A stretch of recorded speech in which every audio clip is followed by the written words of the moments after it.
I'm Bob Doty. And I'm Faith Lapidus with explorations in VOA Special English.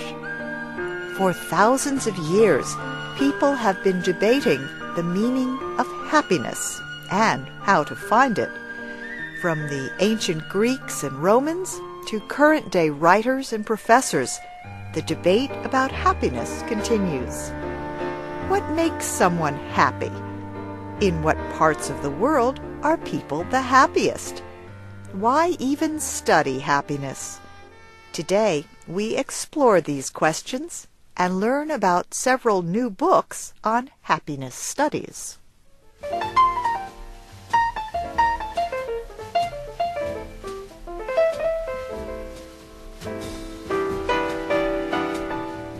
The Greek philosopher Aristotle said that a person's highest happiness comes from the use of his or her intelligence. Religious books, such as the Koran and Bible, discuss faith as a form of happiness. The British scientist Charles Darwin believed that all species were formed in a way so as to enjoy happiness. And the United States Declaration of Independence guarantees life, liberty, and the pursuit of happiness as a basic human right. People throughout history may have had different ideas about happiness. But today, many people are still searching for its meaning. But how do you study something like happiness? You could start with the World Database of Happiness at Erasmus University in Rotterdam, the Netherlands. This set of information includes how to define and measure happiness. It also includes happiness averages in countries around the world and compares that information through time. Some findings are not surprising. For example, the database suggests that married people are happier than single people. People who like to be with other people are happier than unsocial people. And people who have sex a lot are happier than people who do not. But other findings are less expected. People with children are equally happy as couples without children. And wealthier people are only a little happier than poorer people. The database suggests that people who live in strongly democratic and wealthy countries are happier than those who do not. This database also shows that studying happiness no longer involves just theories and ideas.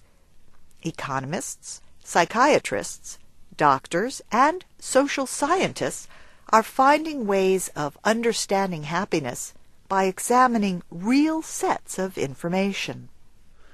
Positive psychology is the new term for a method of scientific study that tries to examine the things that make life worth living instead of life's problems. Traditional psychology generally studies negative situations, like mental suffering and sickness. But positive psychology aims to study the strengths that allow people and communities to do well. Martin Seligman is the director of the Positive Psychology Center at the University of Pennsylvania in Philadelphia. He says positive psychology has three main concerns: positive emotions, positive individual qualities, and positive organizations and communities. There is also an increasing amount of medical research on the physical qualities of happiness.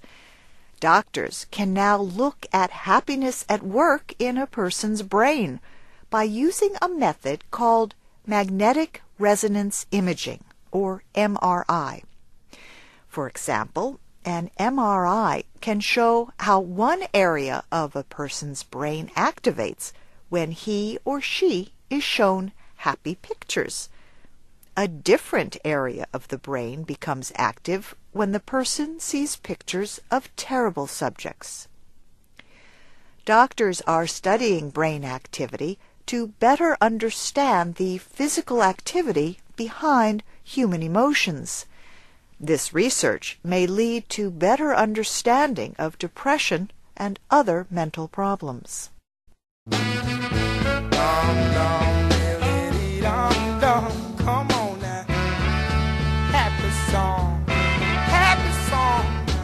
Happiness is an extremely popular subject for books.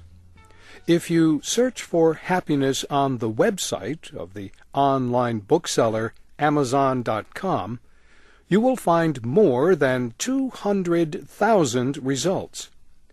Experts from several areas of study recently published books on the subject.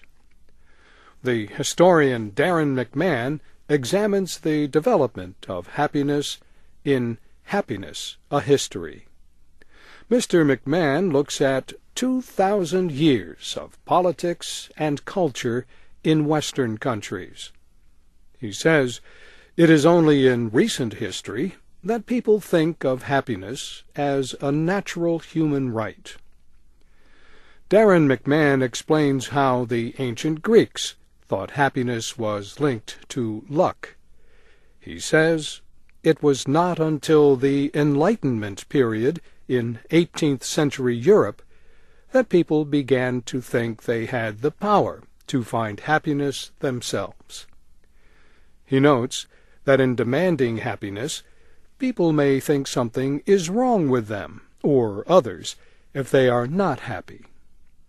Mr. McMahon sees the pressure to be happy as actually creating unhappiness.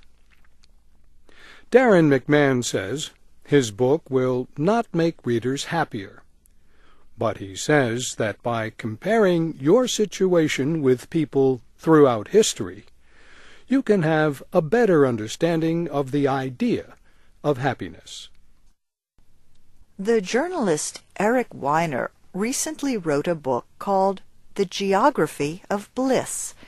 Mr. Weiner traveled to countries such as Switzerland, Bhutan, Qatar, and Thailand to investigate happiness in different parts of the world. He met with experts and talked with local people to try to understand what makes people in different societies happy.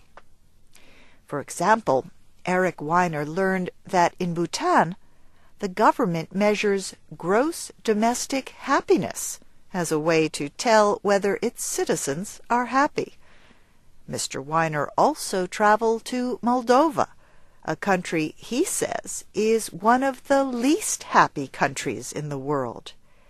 And he traveled to Iceland because studies show that it is one of the happiest nations in the world.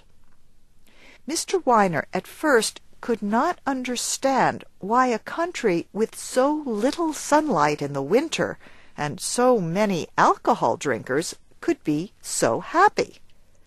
But he decided that happiness in Iceland is linked to its close community, striking natural beauty, and high levels of creativity. Denmark, another cold country, also has been listed as one of the happiest countries. Mr. Weiner says the United States is the 23rd happiest country in the world. Dan Gilbert teaches psychology at Harvard University in Massachusetts. He recently published Stumbling on Happiness. Mr. Gilbert looks at the way the human mind is different from other animals because we can think about the future and use our imaginations. He also explains how our minds can trick us in a way that creates difficulties in making happy choices for the future. For example, a person might think that buying a new car would make him or her happy, even though the last car the person bought did not. So, events that we believe will bring us happiness bring us less than we think. And events we fear will make us unhappy make us less unhappy than we believe. The book provides valuable information on the surprising ways in which our minds work. Here is a recording of Mr. Gilbert talking about this impact bias. It was taken from the Big Think website.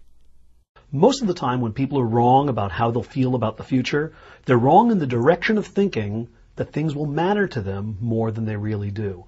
We are remarkable at our ability to adjust and adapt to almost any situation, but we seem not to know this about ourselves, and so we mistakenly predict that good things will make us happy, really happy for a really long time, bad things, why they'll just slay us. It turns out neither of these things is by and large true.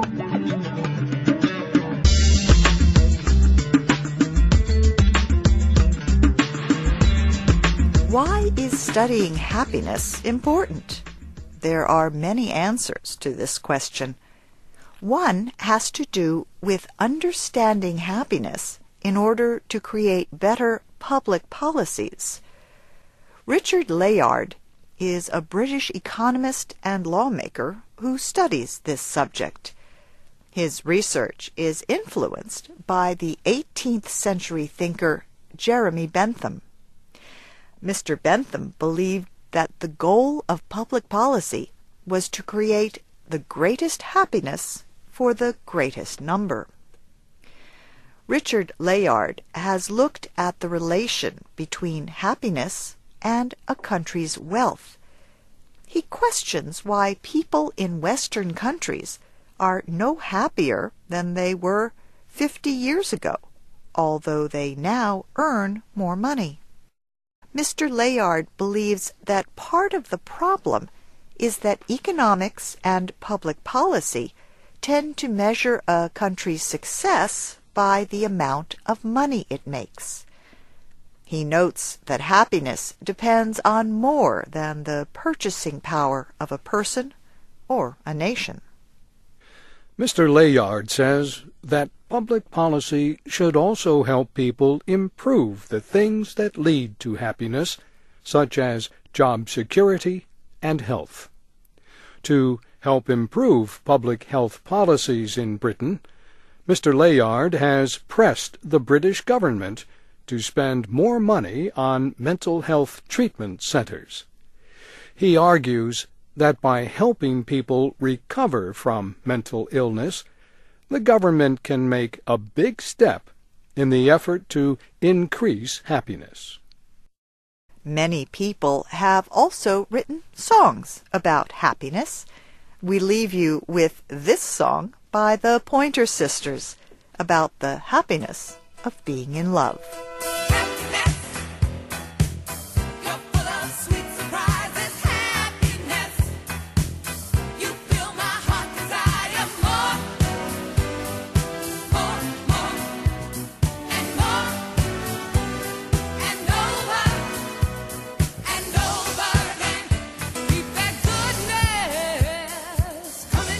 This program was written and produced by Dana DeMange.